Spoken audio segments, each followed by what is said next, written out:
आजच्या धकाधकीच्या जीवनात अनेक जण हॉटेलच्या जेवणावर अवलंबून असतात. नागरिक हॉटेलमध्ये जाऊन किंवा घरी तसंच कार्यालयात पार्सल जेवण मागवतात. जेवणाची चव, आकर्षक पॅकेजिंग किंवा हॉटेल बघून नागरिक जेवणाची ऑर्डर देतात. परंतु ज्या ठिकाणी जेवण बनवलं जातं ते स्वयंपाकघर स्वच्छ असतं का?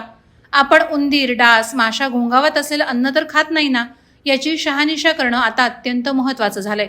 कारण उरण तालुक्यातून एक अत्यंत किळसवाणं वास्तव समोर आलंय. उरण तालुक्यातील पागोटे ग्रामपंचायत हद्दीतील पंजाब CFS जवळ असलेल्या KGN या ढाब्यामध्ये परिसरातील अनेक जण जेवण करण्यासाठी येत असतात.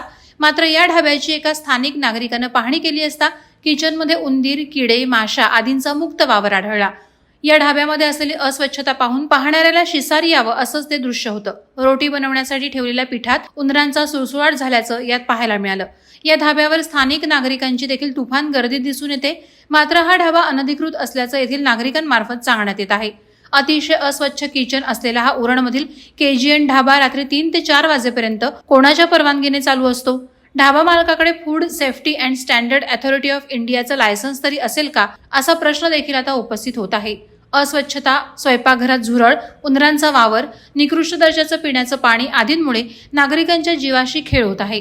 या प्रकरणाची दखल घेऊन अन्न आणि औषध प्रशासनानं शहरातील अस्वच्छ हॉटेल्स, ढाब्यावर कारवाईचा बडगा उगारावा अशी मागणी आता उरणचे नागरिक करत आहेत. वादळवारा लाईव्हसाठी न्यूज ब्युरो, उरण. नवी मुंबई व रायगड जिल्ह्यातील ताज्या बातम्या आणि घडामोडींसाठी सबस्क्राईब करा वादळवारा लाईव्ह चॅनल आणि दाबा बेल आयकॉन.